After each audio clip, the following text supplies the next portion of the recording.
Selamat pagi dan salam sejahtera untuk kita semua. Terima kasih atas waktu dan kesempatan yang diberikan kepada saya. Yang terhormat Ibu Ursula Dwi Oktaviani MPD selaku dosen pengampu mata kuliah seminar proposal offline, serta teman-teman di sebelah yang saya cintai. Pertama-tama perkenalkan nama saya Marlina Santaliska. Di sini saya akan menjelaskan proposal penelitian saya yang berjudul Pengaruh Penerapan S-Breaking terhadap Motivasi Belajar Siswa Kelas 3 SD Negeri 29 Anak Tembulan tahun ajaran 2022-2023. Belakang penelitian saya ialah menurut Wulandari A.D tahun 2012 halaman 5, yaitu menyatakan bahwa pembelajaran merupakan suatu proses interaksi antara guru dan siswa, yang dimana pembelajaran dapat tersampaikan dengan baik apabila proses pembelajaran menyenangkan sehingga dapat membuat siswa senang, tertarik, dan penyampaian materi pun mudah dipahami. Maka dari itu diperlukannya suatu penerapan kegiatan yang dapat membantu seorang guru menciptakan suasana yang menarik dan menyenangkan sebelum penyampaian materi pembelajaran. Diperlukannya suatu kegiatan ice breaking, yang dimana ice breaking adalah peralihan dari situasi yang membosankan, mengantuk, melelahkan, dan menegangkan menjadi situasi yang santai, bersemangat, tidak mengantuk, serta adanya perhatian dan kesenangan untuk mendengarkan atau melihat orang yang berada di depan kelas atau berbicara di depan kelas. Selain itu, diperlukannya suatu motivasi, yang dimana motivasi adalah suatu kecenderungan atau ketertarikan yang konstan untuk memperhatikan sesuatu atau terlibat dalam sesuatu, karena sadar akan pentingnya akan hal itu. Rumusan masalah, yang dimana rumusan masalah saya di sini ada dua. Yang pertama, masalah umum dan submasalah, yang dimana masalah umum saya itu pengaruh penerapan ice breaking terhadap motivasi belajar siswa kelas 3 SD Negeri 29 Anak Tembulan tahun ajaran 2022-2023. Sedangkan submasalahnya ada 3.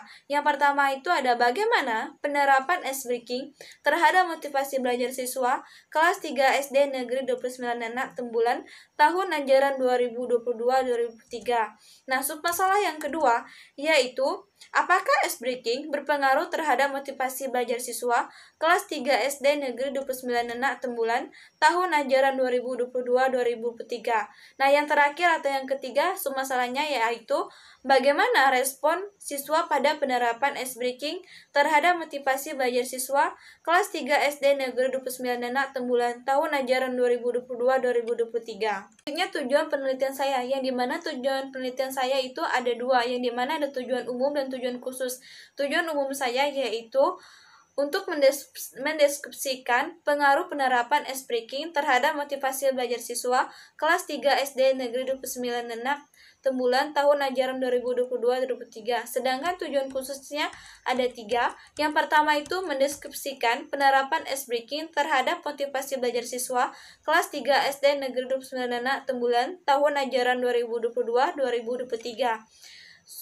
Tujuan yang kedua yaitu mendeskripsikan ice breaking berpengaruh terhadap motivasi belajar siswa kelas 3 SD Negeri 29 Anak Tembulan tahun ajaran 2022-2023. Tujuan yang ketiga yaitu mendeskripsikan respon siswa pada penerapan ice breaking terhadap motivasi belajar siswa pada kelas 3 SD Negeri 29 Anak Tembulan tahun ajaran 2022-2023. Selanjutnya, manfaat penelitian, yang dimana penelitian diharapkan dapat memberikan manfaat baik secara teoritis maupun secara praktis, yang dimana manfaat teoritisnya yaitu penelitian ini diharapkan bisa menjadi acuan untuk menilai pengaruh penerapan ice breaking terhadap motivasi belajar siswa kelas 3 SD Negeri 29 Anak Tembulan tahun ajaran 2022-2023. Sedangkan manfaat praktisnya itu ada 5. Yang pertama itu bagi guru. Nah, dengan adanya penelitian ini diharapkan supaya guru dapat terlibat langsung dalam kegiatan belajar mengajar serta dapat merancang pembelajaran lebih menarik, efektif, kreatif, kreatif, dan praktis. Selanjutnya itu manfaat bagi siswa. Nah, dengan adanya penelitian ini diharapkan dapat atau bisa meningkatkan motivasi belajar siswa agar siswa dapat semangat dalam kegiatan pembelajaran. Selanjutnya manfaat praktis yang ketiga, yaitu bagi sekolah, yang dimana dalam penelitian ini diharapkan dapat memberikan salah satu referensi dalam penerapan ice breaking terhadap motivasi belajar siswa. Nah, yang keempat itu bagi STKIP Persada Khatulistiwa Sintang, yang dimana dengan adanya penelitian ini, penulis mengharapkan dapat bermanfaat bagi mahasiswa yang akan melakukan penelitian, khususnya masalah yang sama, sehingga hasil penelitian ini dapat dijadikan sebagai acuan dan referensi bagi peneliti. Nah, yang terakhir, yang kelima, yaitu bagi peneliti sendiri, yaitu untuk menambah wawasan, pengalaman, dan ilmu pengetahuan mengenai pengaruh penerapan ice breaking terhadap motivasi belajar siswa. Itu ada definisi operasional. Nah, untuk menghindari terjadinya suatu kesalahpahaman dalam menafsirkan suatu istilah-istilah dalam penelitian ini, maka perlu adanya suatu batasan-batasan pengertian, yang mana ada pengertiannya itu ice breaking dan motivasi belajar. Nah, ice breaking merupakan suatu perolehan situasi yang membosankan, membuat mengantuk, menjenuhkan, tegang, menjadi rileks, bersemangat, tidak membuat mengantuk, serta adanya perhatian dan rasa senang untuk mendengarkan atau melihat orang yang berbicara di depan kelas atau ruangan pertemuan. Selanjutnya ada motivasi belajar, di mana motivasi belajar ini merupakan suatu daya pendorong yang berasal dari dalam diri dan dari luar diri siswa, yang mendorong siswa untuk senang, menggairahkan dalam belajar untuk tercapainya suatu tujuan pembelajar. Nah, tanpa adanya motivasi belajar, siswa akan kesulitan dalam belajar dan sulit untuk mencapai prestasi belajar. Selanjutnya bab 2, yang dimana ada landasan teori.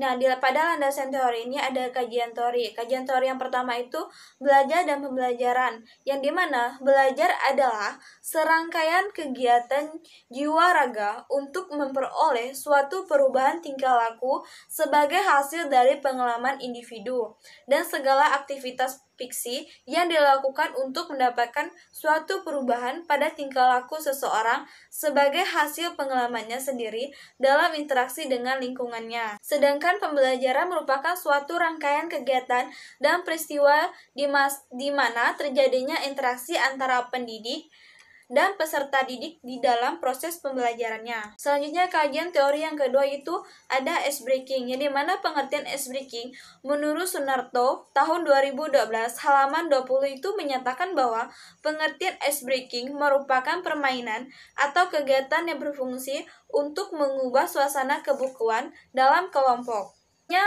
Jenis-jenis ice breaking, yang dimana jenis-jenis ice breaking ini ada 3. Yang pertama itu jenis yell, yang kedua itu jenis brain ngejim, yang ketiga itu jenis humor.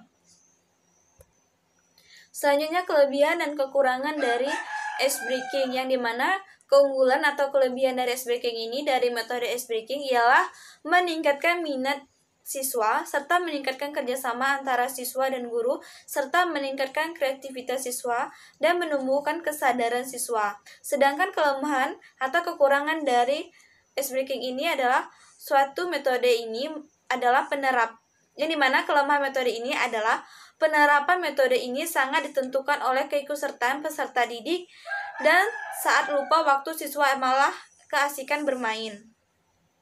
Selanjutnya itu teknik penerapan ice breaking.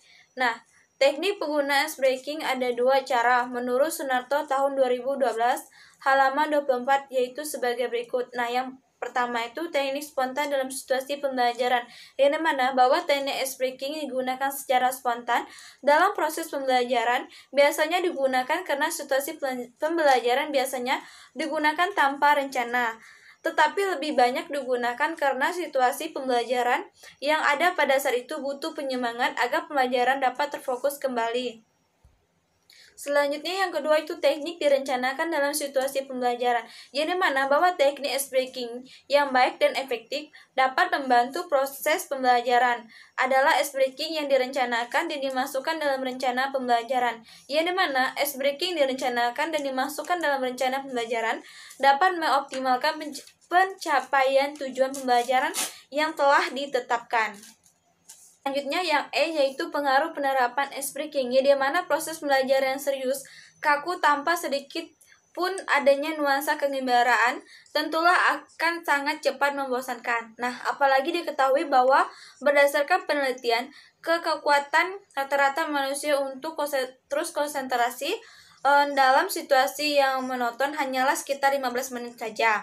Nah, maka dari itu upaya yang bisa dilakukan oleh guru konvensional adalah dengan meningkatkan intonasi suara yang lebih keras lagi, mengancam atau bahkan memukul meja untuk meminta perhatian kembali. Nah, upaya demikian sebenarnya justru semakin memperparah situasi pembelajaran karena sebenarnya proses pembelajaran sangat dibutuhkan keterlibatan emosional siswa. Selanjutnya yang F yaitu ada indikator ice breaking, di mana indikator ice breaking ini ada 4. Yang pertama itu ada indikator perhatian, yang kedua indikator relevansi, yang ketiga ada indikator keyakinan, dan yang keempat indikator kepuasan. Dan teori yang ketiga yaitu ada motivasi belajar, di mana ada pengertian motivasi belajar. Nah, menurut Hamzah B. Uno tahun 2011 halaman 23 itu menyatakan bahwa motivasi belajar adalah dorongan internal dan eksternal pada siswa yang sedang belajar untuk mengadakan tingkah laku. Nah, pada umumnya dengan beberapa indikator atau unsur-unsur yang mendukung. Selanjutnya indikator motivasi belajar, di mana indikator motivasi belajar ini ada 6, yaitu sebagai berikut. Yang pertama itu adanya keinginan dan hasrat untuk berhasil untuk mendapatkan nilai yang tinggi dalam kegiatan pembelajarannya. Siswa memiliki keinginan yang kuat untuk berhasil menguasai materi pembelajaran. Nah, indikator yang kedua itu dorongan dan kebutuhan dalam belajar siswa, memiliki rasa membutuhkan terhadap kegiatan belajar. Nah, yang ketiga itu adanya harapan dan cita-cita di masa depan seseorang yang memiliki motivasi terhadap suatu kegiatan. Nah, pasti memiliki tujuan atau cita-cita tertentu yang menggerakkan dirinya untuk selalu melakukan kegiatan tersebut. Nah, yang keempat itu adanya penghargaan dalam belajar. Siswa merasa termotivasi dengan pemberian atau penghargaan dari guru atau orang-orang di sekitarnya atas keberhasilan belajar yang telah dicapainya.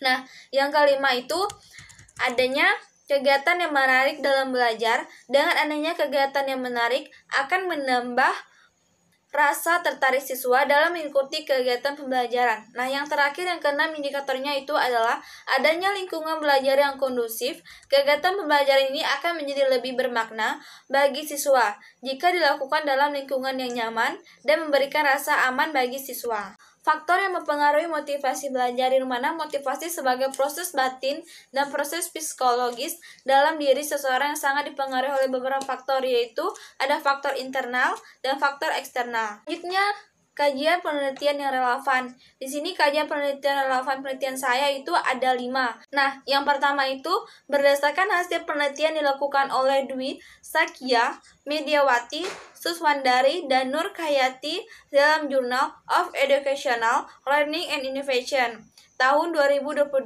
yang berjudul Penerapan Ice Breaking pada Proses Belajar guna Meningkatkan Motivasi Belajar Siswa Kelas 4 SD Negeri Sugihan 3. Nah, hasil penelitian ini menunjukkan kegiatan belajar yang sebelumnya tidak menerapkan ice breaking membuat pembelajaran sangat membosankan dan jenuh sehingga siswa tidak bersemangat dalam belajar. Selanjutnya yang kedua yaitu berdasarkan hasil penelitian dilakukan oleh Tiara, Kyorunisa, dan Amiruddin A. tahun 2020 dalam Journal of Basic Education yang berjudul Pengaruh Ice Breaking terhadap Motivasi Belajar Siswa pada mata pelajaran IPA di kelas 3 Sekolah Dasar Islam Terpadu Nur Rushidiqi, Kedaung, Cirebon. Nah, penelitian ini menggunakan pendekatan kuantitatif dengan metode korelasional. Nah, populasi yang digunakan yaitu kelas 3 SD, SDIT, Nur Rushidiqi, Kaum Cirebon yang berjumlah 23 siswa. Nah, sedangkan pengambilan sampel dilakukan dengan teknik penelitian populasi merupakan teknik yang digunakan bila subjeknya kurang dari 100. Yang relevan yang ketiga yaitu berdasarkan hasil penelitian dilakukan oleh Titi Pujarti dalam jurnal penelitian dan PKM bidang ilmu pendidikan tahun 2002 yang berjudul Pengaruh Penggunaan Ice Breaking terhadap hasil belajar matematika siswa sekolah dasar. Nah, penelitian ini bertujuan untuk mengetahui pengaruh penggunaan teknik ice breaking terhadap hasil belajar matematika siswa kelas 5 SD Empuri. Nah, penelitian ini merupakan penelitian eksperimen dengan rancangan kelompok non-equivalent. Nah, populasi penelitian ini merupakan seluruh siswa SDN Empuri yang berjumlah 120 siswa. Selanjutnya, kajian penelitian saya relevan yang keempat yaitu berdasarkan hasil penelitian yang dilakukan oleh Hirianwisa Rahmat H. dalam jurnal Doctoral Dissertation Universitas Pendidikan Indonesia tahun 2021 dengan judul Pengaruh Penerapan Ice Breaking terhadap Motivasi Belajar Siswa pada Pembelajaran Penjas atau kajian literatur. Nah, penelitian ini bertujuan untuk mengetahui pengaruh penerapan ice breaking terhadap peningkatan motivasi belajar siswa. Nah, pada metode penelitian yang digunakan dalam penelitian ini adalah penelitian kepustakaan atau library research atau studi literatur. Penelitian saya relevan yang kelima yaitu berdasarkan hasil penelitian dilakukan oleh Arimbawa, I. K. Suarjana, I. M. dan Arini NW dalam jurnal Mimbar PGSD Unskh tahun 2017 dengan judul penelitian Pengaruh Pengguna Icebreaker terhadap Motivasi Belajar Siswa Sekolah Dasar. Teknik analisis yang digunakan adalah analisis deskriptif dan uji tes sampel independen. Selanjutnya, kerangka berpikir. Nah, menurut Sugiono tahun 2019, halaman 60, kerangka berpikir merupakan model konseptual dengan bagaimana teori hubungan dengan berbagai faktor yang telah diidentifikasi sebagai masalah yang penting. Nah, adapun kerangka berpikir dalam penelitian ini digambarkan sebagai berikut. Di mana ice breaking itu dilambangkan sebagai X, sedangkan motivasi dilambangkan sebagai Y. Selanjutnya, hipotesis penelitian. Nah, menurut Sugiono tahun 2019, halaman 63, menyatakan bahwa hipotesis merupakan jawaban sementara terhadap rumusan masalah penelitian, yang di mana rumusan masalah penelitian telah dinyatakan dalam bentuk kalimat pernyataan. Adapun hipotesis penelitian ini adalah sebagai berikut. HO, tidak terdapat pengaruh signifikan pada pengaruh penerapan ice breaking terhadap motivasi belajar siswa kelas 3 SD Negeri 9 Tembulan. Selanjutnya, HA, terdapat pengaruh signifikan pada pengaruh penerapan ice breaking terhadap motivasi belajar siswa kelas 3 SD Negeri 9 Sembulan. Selanjutnya, bab 3 yaitu metodologi penelitian. Nah, yang pertama itu ada pendekatan penelitian, yang dimana pendekatan penelitian ini merupakan teknik penelitian yang dilakukan dalam menentukan metode yang digunakan. Pendekatan dalam penelitian ini adalah menggunakan pendekatan kuantitatif. Sugiono tahun 2019 halaman 8 mengemukakan bahwa penelitian kuantitatif dapat diartikan sebagai metode penelitian yang berlandaskan pada filsafat potisme, digunakan untuk meneliti pada populasi atau sampel tertentu. Pengumpulan data menggunakan instrumen penelitian, analisis dapat bersifat kuantitatif atau statistik, dengan tujuan untuk menguji hipotesis yang telah ditetapkan. Selanjutnya, yang kedua itu metode dan bentuk penelitian. Yang pertama itu ada metode penelitian, yang dimana metode penelitian ini merupakan cara ilmiah untuk mendapatkan data dengan tujuan dan kegunaan tertentu. Sugiono tahun 2019 halaman 2. Nah, metode penelitian yang digunakan dalam penelitian ini adalah bentuk metode penelitian kuantitatif. Selanjutnya, yang kedua itu bentuk penelitian, yang dimana berdasarkan dari bentuk penelitiannya, penelitian ini termasuk ke dalam analisis regresi. Sugiono 2017 halaman 260 mengatakan bahwa analisis regresi digunakan untuk memprediksi seberapa jauh perubahan dari nilai variabel dependen, yaitu populasi dan sampel. Yang pertama itu ada populasi, yang dimana adapun jumlah siswa-siswi yang akan menjadi populasi penelitian sebanyak 20 orang yang terdiri dari 10 orang siswa dan 15 siswi. Yang kedua itu ada sampel, yang dimana sampel adalah bagian dari jumlah yang dan karakteristik yang dimiliki oleh populasi tersebut. Sugiono 2017 halaman 21. Namun pada penelitian ini semua anggota populasi dijadikan sampel. Dalam penelitian ini adalah siswa-siswi kelas 3 SD Negeri 9 Tembulan tahun ajaran 2022-2023. Selanjutnya itu yang D, yang dimana ada variabel penelitian. Variabel adalah objek penelitian atau apa yang menjadi titik perhatian penelitian Arikunto tahun 2014 halaman 161.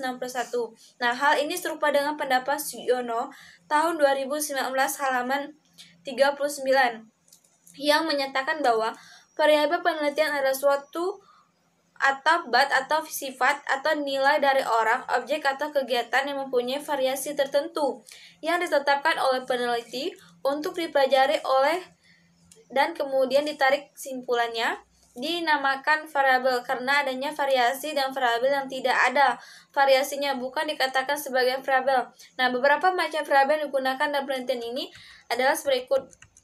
Yang pertama itu ada variabel independen atau variabel bebas. Yang kedua itu variabel dependen atau variabel terikat.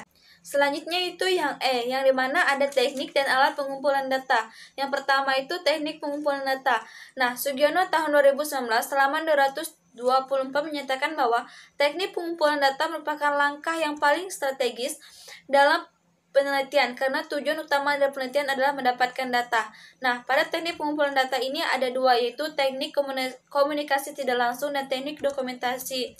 Sedangkan alat pengumpulan datanya itu ada dua. Yang pertama itu ada lembar kuesioner dan dokumentasi. Selanjutnya teknik analisis data, yaitu yang pertama itu ada analisis instrumen, di mana analisis instrumen ini ada dua, itu ada uji validitas dan uji reliabilitas. Selanjutnya teknik analisis data yang kedua itu ada analisis data, yang dimana analisis data ini ada dua, itu analisis variabel penelitian, yang kedua itu ada uji asumsi, yang dimana uji asumsi klasik ini dapat dibagi menjadi dua, yaitu ada uji normalitas dan uji linearitas. Selanjutnya teknik analisis data yang ketiga itu ada uji kontribusi, yang dimana uji kontribusi ini ada tiga. Yang pertama itu analisis regresi, yang kedua itu koefisien korelasi, dan yang ketiga itu koefisien determinasi.